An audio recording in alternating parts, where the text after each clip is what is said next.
Seiring perjalanan dari situ saya ngobrol, tiba-tiba dia meninggal, Bang. Ya kan, selang beberapa hari setelah saya itu ngobrol dengan beliau itu kurang lebih kira-kira 2 minggu 3 minggu lah, saya perkirakan seperti itu.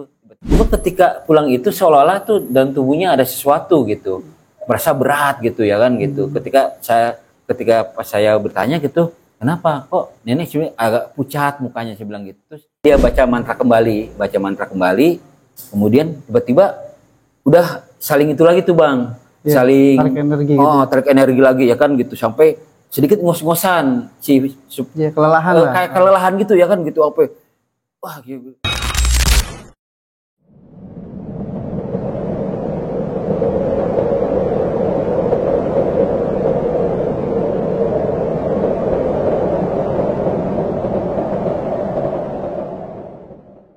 Assalamualaikum warahmatullahi wabarakatuh.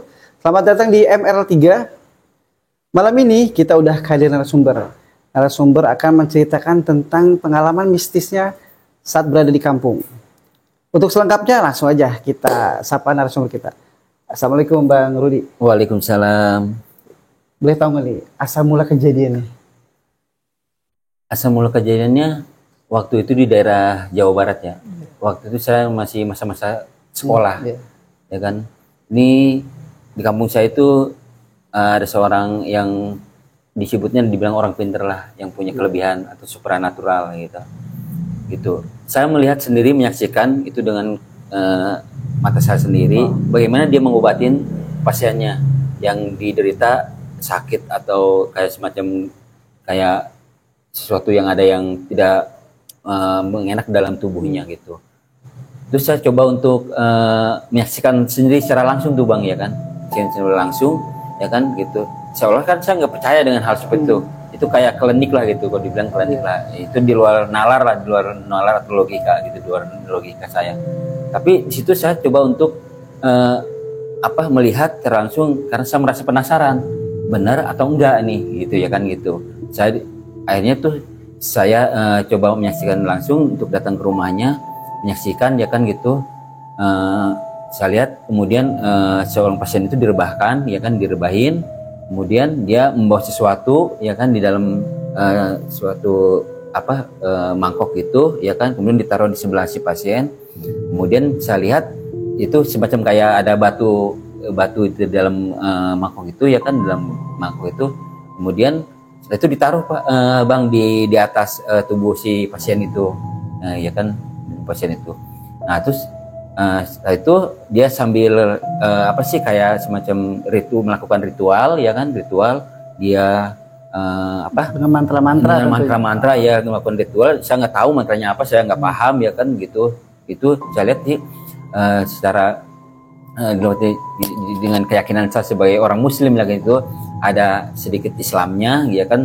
Tapi di sini kalau saya sedikit punya keyakinan, kepercayaan itu ada semacam kayak penyimpangan lah gitu, sedikit. Tapi dia menggunakan potongan ayat-ayat Quran gitu, menggunakan potongan ayat Quran ya kan gitu, seperti baca sholawat sebelumnya bismillah ya kan begitu ya kan. Tapi dengan di situ saya coba untuk menenangkan diri ya kan, coba untuk melihat secara ini saya gitu benar atau enggaknya ini secara real gitu ya kan gitu. Nah itu mulai melakukan tuh ya kan, saya lihat dia membaca mantra-mantra ya kan gitu. Tiba-tiba itu dia ada semacam tarik menarik ketika batu itu ditaruh di tubuh si pasien. Dia dalam beberapa menit setelah melakukan mantra itu dia semacam ada tarik menarik tuh, Bang. Tarik menarik ya kan gitu. Energi ya. Mungkin tarikan energi ya kan, sampai si beliau ini berkeringat. Keringat gitu ya kan gitu. Beberapa lama kemudian keluarlah sesuatu benda dalam tubuh itu, Bang. Itu tubuh itu saya lihat di tubuhnya itu keluar kepiting. Beranak. Sampai saya itu suruh ini ngebunuh, Oh, ya kan disuruh sama paranormal itu ya? paranormal itu. Saya ambil sedotan, saya pukul-pukulin, pak, saya pukul-pukulin, ya kan gitu, ya kan gitu. Saya juga sedikit agak jijik bang, gitu, ngeri campur jijik.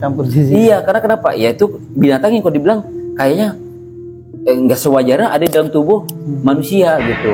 Tapi itu saya alamin berada dalam tubuh manusia dikeluarkan gitu. Terus yang nggak masuk logika lagi itu ketika mengeluarkan benda dalam tubuh itu bang, jenis binatang itu, tapi kok tubuhnya nggak luka, nggak mengeluarkan darah atau semacam air, pori-porinya juga pori-porinya tuh utuh gitu utuh, ya, tidak terbuka gitu. Itu yang menjadi ibaratnya di luar nalar saya itu, di luar nalar saya itu kok nggak terluka badannya, kok nggak ada tubuh yang semacam menganga atau gimana, saya bilang gitu, ya kan gitu. Ya itu setelah itu berganti ke tubuh yang lain bang, ya kan. Itu kejadian di sekitar pusar. Nah setelah itu pindah ke bagian telinga. Jadi si pasien itu kan ditanya sama si paranormal, apalagi yang dirasakan di tubuh yang mana, katanya gitu. Sekitar ini leher, telinga, katanya gitu. Oh gitu. Taruhlah isi benda batu itu, ya kan. Nah mulailah dia baca mantra kembali, kemudian tiba-tiba udah saling itu lagi tuh bang, saling tarik energi lagi, ya kan gitu, sampai sedikit ngos-ngosan kelelahan kayak kelelahan gitu, ya kan gitu. Saya bilang perlu dipegangin kan nih, saya bilang gitu, ya kan gitu. Nggak usah, biarin aja, katanya gitu. Tuh keluar ini bang, cacing kalung panjang-panjang. Saya juga gimana gitu ya ngelihatnya gitu, kayak ini bener apa enggak ya, saya bilang gitu. Nah terus saya bilang sama teman saya juga, saya nanya kan sama teman saya, itu bener cacing? Ya lu lihat aja sendiri, katanya gitu. Pas saya, oh iya bener bang, cacing panjang-panjang kan gitu, ya kan. Saya juga nggak mau megang kan, pakai lap dipegangnya gitu sama teman saya kan gitu. Udah buang keluar ya, dibuang tuh, ya kan, keluar, ya kan gitu. Ya, gitu. Sampai cuma ketika mau pengambilan benda asing itu bang, ya kayak semacam kepiting tuh, memang si pasien itu ada sedikit kayak semacam kesakitan gitu, menahan rasa sakit gitu. Cuma yang saya nggak percaya itu, ya yakin kok di tubuh beliau itu nggak ada luka atau sayat atau gimana gitu, ya kan gitu. Itu pengalaman yang kalau dibilang benar-benar saya melihat sendiri gitu, secara langsung gitu, ya kan gitu. Dengan kejadian seperti itu gitu kan. Nah terus hari berikutnya saya diajak lagi tuh sama teman, katanya gitu. Ada pasien lagi yang mau berobat, katanya gitu. Nah itu memang ini bang, si paranormal ini, orang pintar ini punya kalau dibilang dia tuh pasiennya dari mana-mana. Orang udah percaya bahwa beliau itu bisa mengobatin orang yang terkena hal-hal seperti itu, ya gitu, ya kan gitu. Terus akhirnya tuh berganti hari esok, saya di ini lagi sama temen disamper lagi, mau lihat lagi nggak, gitu.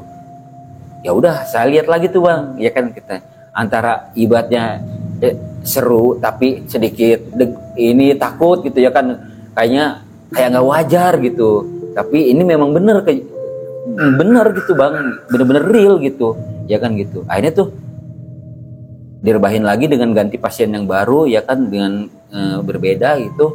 Nah medianya sama, dia melakukan pakai batu juga gitu, kemudian melakukan ritual kembali. Saat itu saya lihat, ya kan, saya coba menyaksikan, bisa melihat, tapi ini bendanya beda dari yang sebelumnya bang. Yang keluar itu ternyata ini semacam benda-benda tajam seperti silet, kemudian paku yang udah berkarat, kemudian jarum juga udah berkarat, terus rambut, ya kan gitu. Terus apa sih yang dirasakan ketika ada benda asing dalam tubuh si pasien itu? Si paranormal juga bertanya kepada si pasien itu. Yang dirasakan itu bang, kayak sakit yang kayak ngilu, katanya gitu, nggak berkesudahan, walaupun dikasih obat tapi nggak sembuh-sembuh, katanya mas. Terus kemudian kayak badan merasa kayak nggak karuan rasanya gitu. Yang akhirnya tuh saya kaget juga bang, pas ketika batu itu mulai ditaruh ya kan, kemudian batu itu kayak semacam bergerak-gerak ya kan, bergerak-gerak dalam tubuh si pasien ya kan, pas diambil gini, set keluar silet yang udah berkarat, kemudian jarum yang udah berkarat juga, sampai udah pada bengkok-bengkok ya kan gitu. Sampai saya, coba nih, kau pengen lihat katanya, kalau nggak kamu nggak yakin kan, karena saya merasa nggak yakin juga ya kan gitu.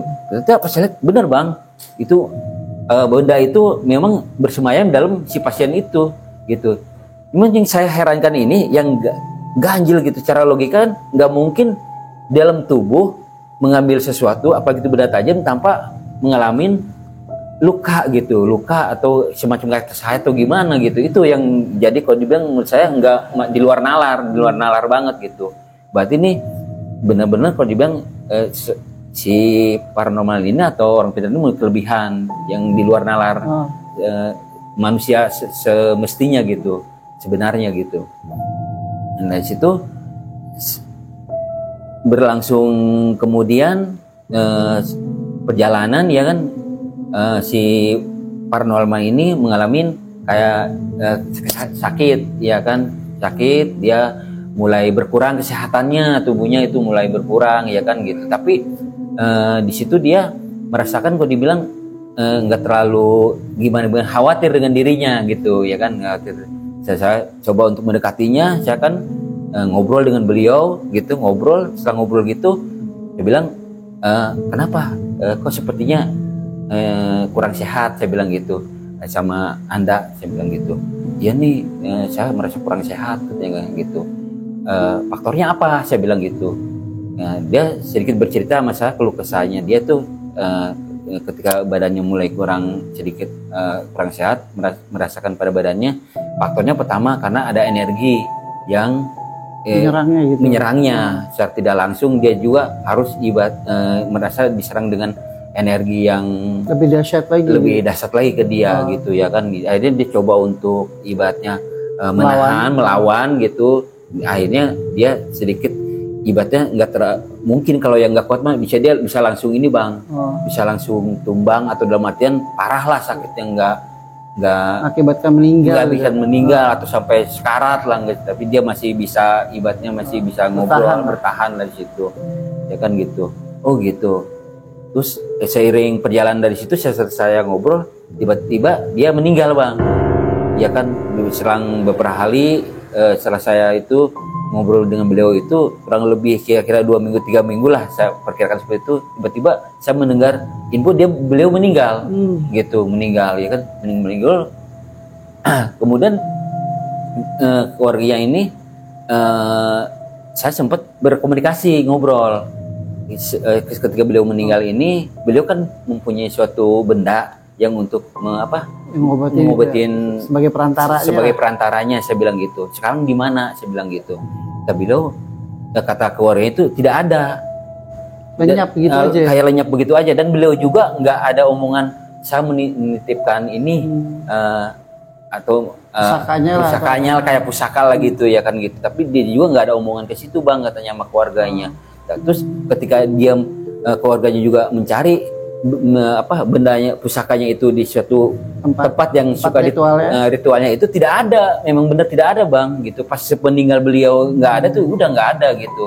Yang akhirnya tuh ketika orang-orang yang mau berobat ke situ tuh, yang karena dikasih info bahwa si orang pintar ini udah meninggal, ya udah akhirnya nggak ada yang berobat lagi ke kampung itu gitu. Tapi emang masyarakat di sana nggak mencoba untuk ke dokter gitu, apa emang percayanya di situ emang benar-benar percayanya hanya itu aja, klinik-klinik seperti itu pengobatannya?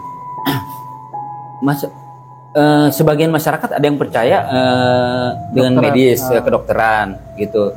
Ada yang percaya dengan klinik seperti itu. Jadi di sini dua versi bang, dua versi ya kan gitu, dua versi. Jadi mereka berobat dengan secara medis ada, non medis juga ada karena seperti inilah bang kepercayaan masyarakat sekitar. Ketika orang mau lahiran, kan di sini di kampung itu masih ada dukun beranak, disebutnya paparaji.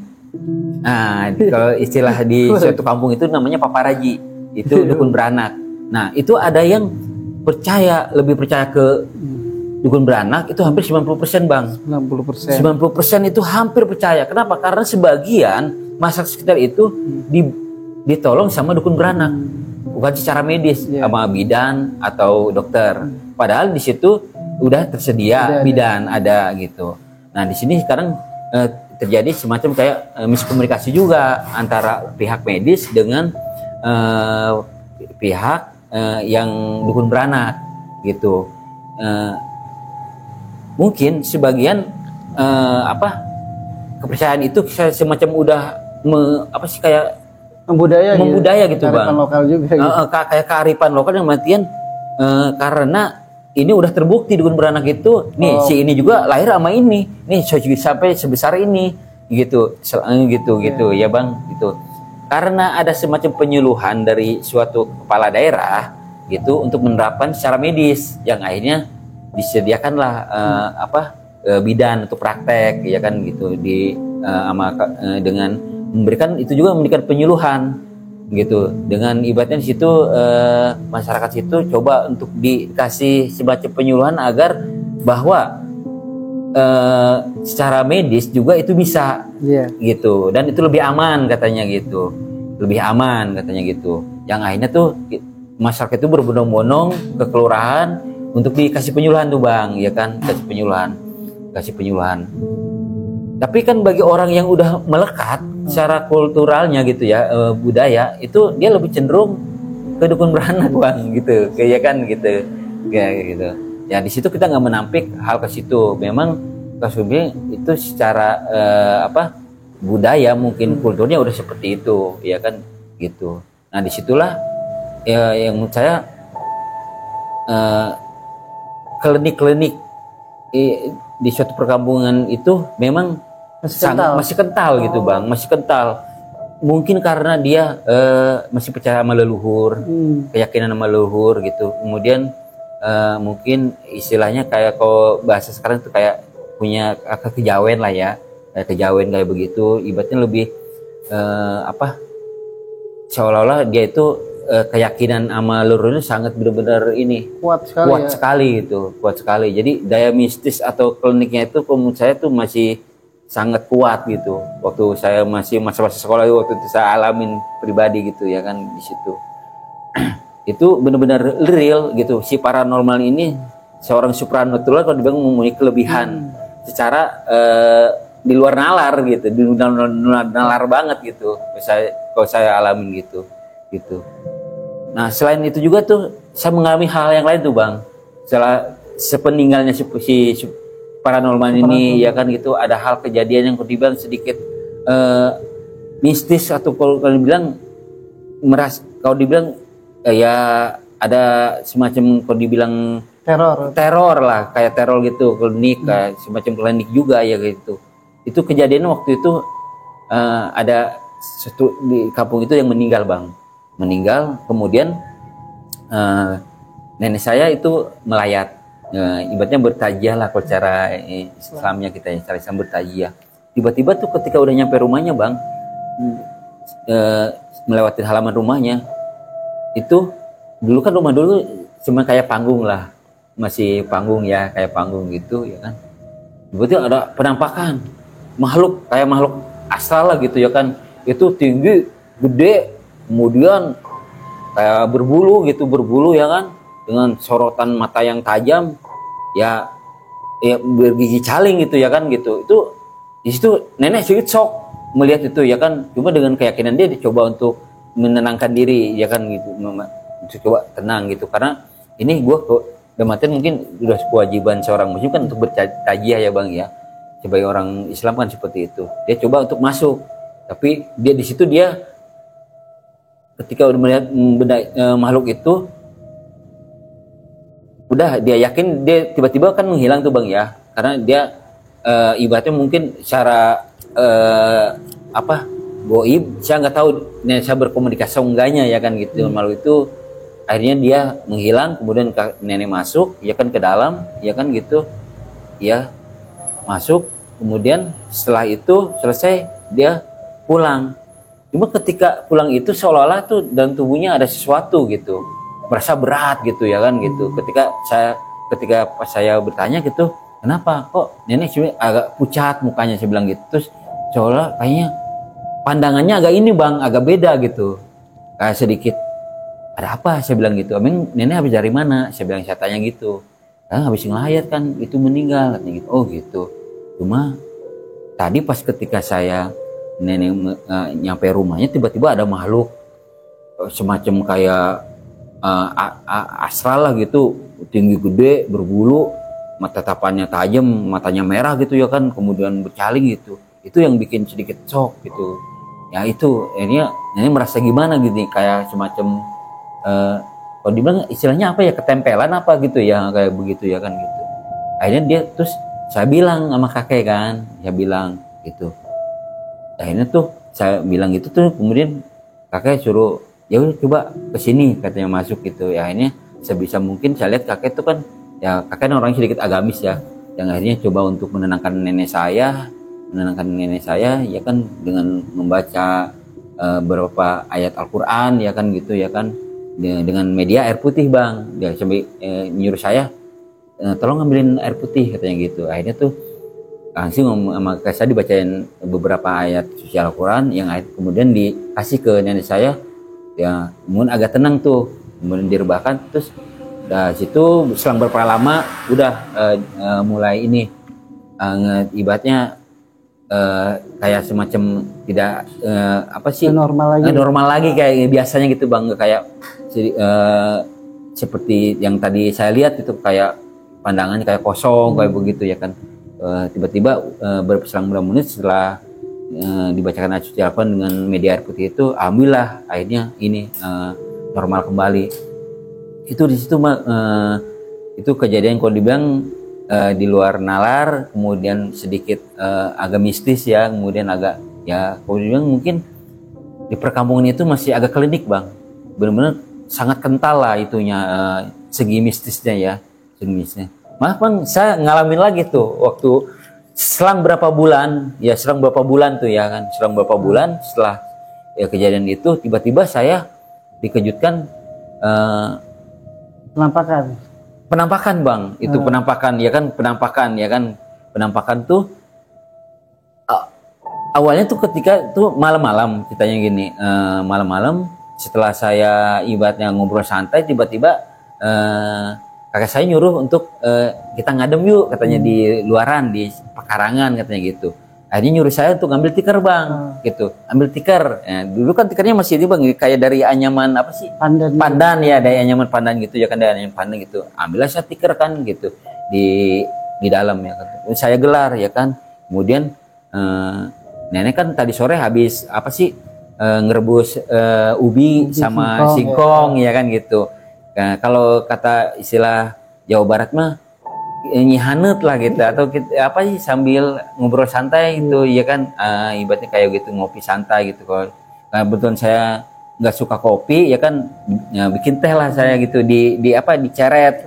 Ya saya bikin teh diceret ya kan, kemudian saya bawa ya kan, saya bertiga sama kakek sama nenek tuh ya kan, saya tuangin ya kan, sambil ngobrol ya kan gitu ya kan, sambil makan itu. Tiba-tiba saya kaget melihat ada sesosok penampakan putih gitu bang ya kan, di pinggir empang ya kan. Saya bilang, langsung saya ngomong kan, itu apaan? Dia bilang gitu, apaan sih itu? Ya itu apaan ya? Ya itu kayak kuntilanak katanya gitu, kata nenek saya ya kan. Ya udah jangan berisik, kata kakek saya gitu. Tiba-tiba tuh kakek saya jalan nyamperin tuh bang ya kan, nyamperin ya kan gitu. Kemudian kakek saya tuh ya jaraknya mungkin sekitar berapa meter lah, 10 meteran gitu, karena kan ini terhalang sama empang kan, jarak ini berseberangan gitu ya kan, yang di pinggir empang itu ditumbuhin sama pohon kelapa, pohon tebu, sama pohon-pohon yang lain lah, kayak rambutan atau apa gitu ya kan gitu. Terus kira-kira berapa menit tuh kakek berdiri ya kan, berdiri sambil berkomunikasi tuh bang. Saya ngeliatin sama nenek tuh dari jauh kayak berkomunikasi gitu ya kan, gitu. Dengan penampakan seperti itu ya kan, rambut panjang ya kan, dengan pakaian yang putih ya kan, gitu ya. Sekilas sih kalau menurut saya itu kayak kuntilanak gitu bang, kayak kuntilanak gitu ya kan, kuntilanak. Udah saya liatin ya kan, kayak saya itu beberapa menit kemudian tiba-tiba hilang tuh bang penampakan itu, sosok yang itu yang seperti kuntilanak itu. Kemudian udah kita ngobrol lagi, bilang kata kakek udah nggak apa-apa, udah pergi katanya gitu. Dia cuma pengen mengganggu kita atau pengen ngeliatin kita katanya gitu. Masih tahu entitas atau eksistensinya aja gitu ya. Gitu ya kan, mungkin dia pengen melihat kita atau apa nakut-nakutin kita katanya gitu, antar ke situ katanya gitu ya kan gitu. Ya udah kan saya di situ kan masih ibaratnya agak sedikit, kalau dibilang kan saya belum pernah ngalamin melihat hal-hal seperti itu bang. Saya jadi sedikit agak ini juga gitu, kaget, sedikit trauma ya. Sedikit trauma ya kan. Tapi karena saya diterangin sama kakek saya, ya udah gini ya kan gitu. Nenek saya juga ya udah nggak apa-apa karena kakek udah ini katanya udah bilang begitu. Ya udah saya juga merasa tenang. Cuma saya merasa trauma juga. Saya masuk ke dalam aja udah. Saya bilang gitu ya kan. Saya bilang gitu. Saya agak sedikit takut-takut juga ya kan gitu. Ngeri karena saya belum pernah melihat hal seperti itu gitu ya kan gitu. Ya udah tuh saya kayak udah mau masuk ke dalam ya kan. Ya udah saya bilang takut, saya bilang gitu ya kan. Akhirnya saya masuk ke dalam tuh. Udah ya kan, ya itu udah berjalan sesuai dengan apa kejadian itu. Besok-besoknya saya juga mengalami hal-hal yang sedikit aneh juga bang, saya alamin juga ya kan gitu. Setelah kejadian itu ya kan, yang saya alamin bertiga tuh ya kan, saya mengalami hal-hal yang aneh juga ya kan gitu. Amin juga. Itu kejadiannya waktu itu saya itu mulai berangkat kerja ke Jakarta. Oh beda ya, dari kampung ke Jakarta nih. Dari kampung ke Jakarta nih, saya mengalami waktu itu setelah ini mengalami kejadian yang klinik di kampung ya kan gitu. Beberapa bulan kemudian saya mulailah ke Jakarta, ya kan ke Jakarta itu. Saya ngalaminnya waktu itu saya bekerja di suatu resto atau kafe, ya kan itu tepatnya saya nggak sebutin di daerah sekitaran Jakarta lah gitu. Itu biasa kan saya sip malam bang masuknya kan kalau resto atau kafe kan ramenya tuh malam ya kan, ramenya orang nongkrong itu pasti di malam hari ya kan, apalagi kalau weekend ya malam Sabtu malam Minggu ya kan kayak gitu ya kan gitu. Itu ceritanya setelah saya closingan nih, ibaratnya udah kelar, ibaratnya kafe itu tutup ya kan gitu. Saya pulang, biasa saya pulang paling banyak tuh berempat, paling sedikit berdua sama temen ya kan gitu. Saya pulang, tiba-tiba tuh dalam perjalanan itu kan ibaratnya ketika saya mau menuju kontrakan itu kan ada sebuah pohon besar, itu pohon karet. Nah tiba-tiba tuh teman saya itu kebelet pengen pipis, pengen kencing ya kan gitu, pengen kencing ya kan gitu. Nah terakhir sama saya kita gitu, gue pengen kencing dulu katanya gitu. Dia bilang nanti aja kencing kan udah mau dekat nih kayak gitu. Karena dia mungkin udah kebelet nih bang ya, udah kebelet ya kan gitu. Ya udah akhirnya tuh dia kencing gitu. Tapi dia kencing di pohon karet itu bang, pohon karet itu. Dia bilang, terus saya udah bilangin kenapa lu nggak kencing di tembok aja itu, saya bilang gitu kan gitu. Gitu bilang kenapa?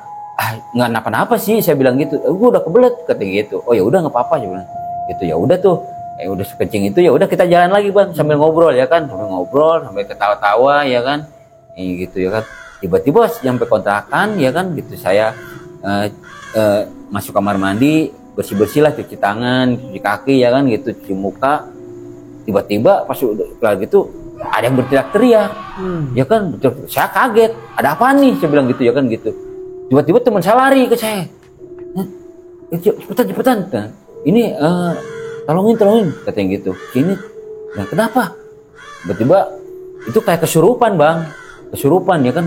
Wah, saya bilang waduh, saya sempat kepikiran juga, jangan-jangan karena dia ini kencing sembarangan nih ya. Saya sempat berpikir ke situ juga, tapi saya nggak coba untuk ibaratnya menampik hal ke situ ya kan gitu. Tapi tiba-tiba pas kejadian itu ketika dia kayak kesurupan gitu, dia ngoceh-ngoceh kan, ngoceh-ngoceh gitu ya kan, ngoceh-ngoceh ya kan, sambil teriak-teriak ya kan, ngoceh tapi teriak sambil ini ya kan, kayak orang mau berontak ya kan. Itu akhirnya kan di ini kita pegangin tuh, temen saya itu pegangin ya kan, pegangin kan tangannya gitu ya kan, pegangin sekeras-kerasnya tuh bang, karena dia kayak mau berontak gitu sambil teriak gitu.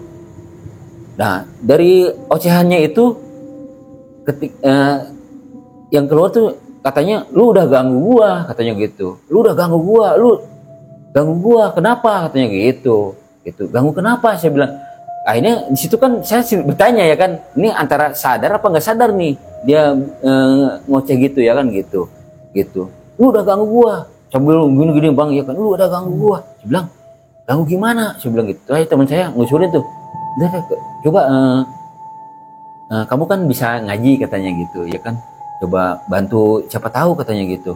Akhirnya tuh saya coba tuh untuk ambil air wudhu bang ya kan, ambil wudhu ya kan gitu. Kemudian sebisa mungkin tuh saya baca apa yang saya bisa lah ya kan, ayat suci Al-Quran yang apa saya bisa ya kan gitu ya kan, segala macam saya coba baca ya kan.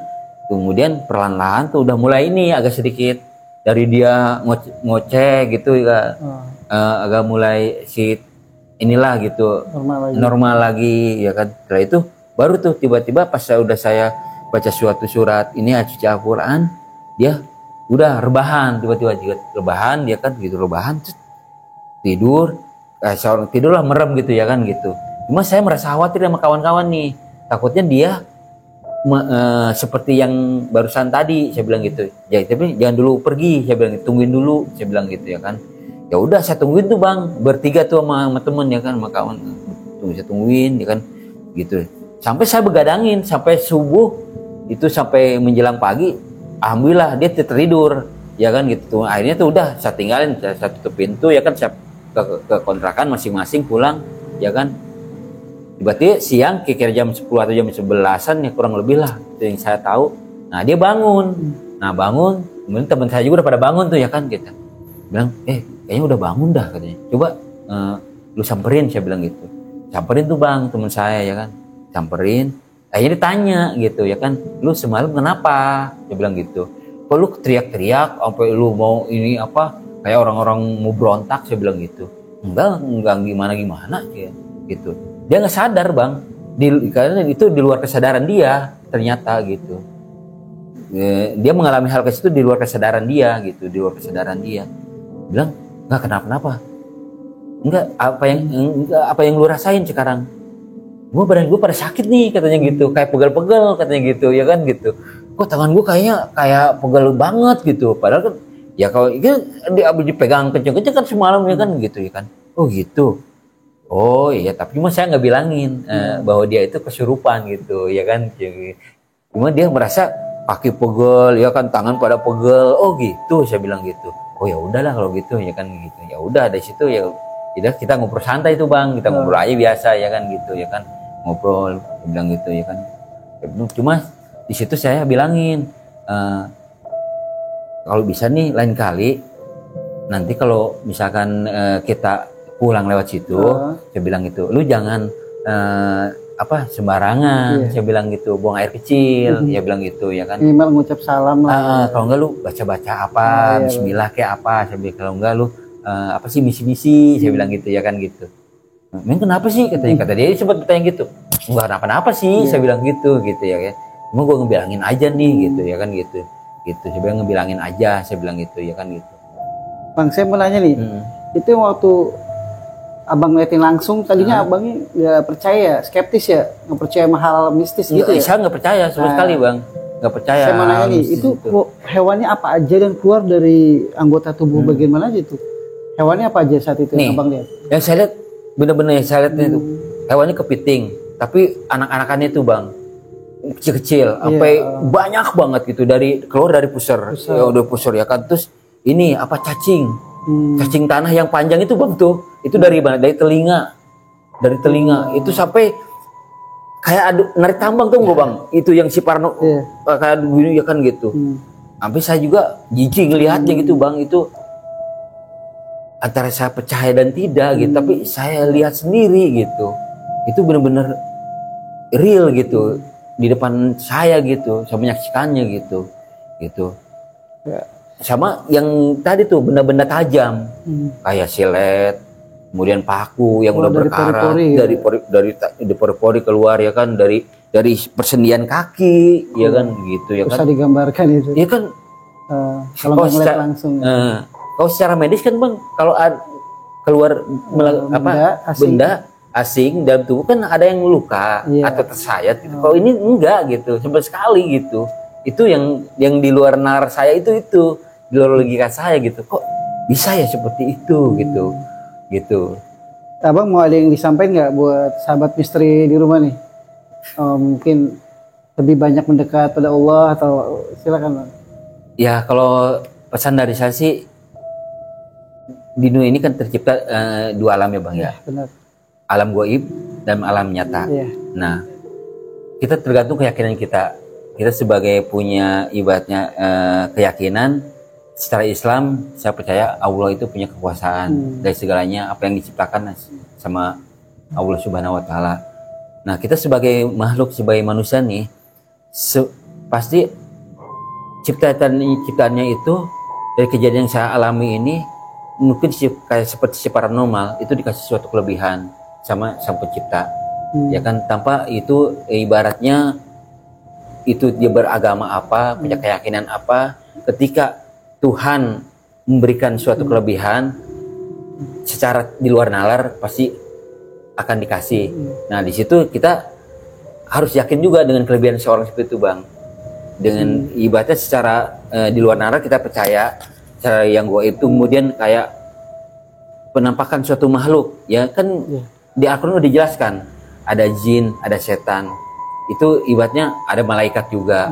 Nah kita sebagai manusia ini kan makhluk yang nyata di bumi nih, dan Tuhan atau Allah ya, sebagai orang muslim percaya itu Allah itu menciptakan dua alam gaib dan alam dunia. Nah kita harus percaya sama alam gaib sama alam yang kita sekarang kita sebagai makhluk manusia gitu. Kemudian mengenai hal-hal yang seperti yang tadi yang orang terkena suatu, kalau sekarang kan istilahnya kena ilmu santet lah ya bang, ilmu hitam. Ya itu memang kan dunia ini kan ada yang baik, ada yang jahat. Nah dari situ kita harus percaya juga bahwa manusia itu ibaratnya melakukan hal ke situ pasti ada faktor-faktor. Ketika dia mengirim hal-hal yang negatif kepada seseorang atau yang tidak baik, pasti itu kan ada faktornya bang, kita tidak tahu, ya kan. Nah di situ kita harus ibaratnya coba mawas diri aja, mawas diri dengan hal-hal seperti itu. Bahwa hal seperti itu memang terjadi di alam kita ini, di alam nyata itu memang ada. Kalau dibilang klinik atau mistis, ya memang itu real gitu. Ya makasih bang gitu, ya atas waktunya. Sama-sama bang. Mau bercerita di MRL 3. Demikianlah kisah yang dialami oleh Bang Rudi. Jadi intinya kita harus makin mendekat kepada Allah. Hanya Allah yang bisa memberikan pertolongan. Jangan lupa jaga tauhid, luruskan akidah, perkuat iman. Wassalamualaikum warahmatullahi wabarakatuh. Waalaikumsalam.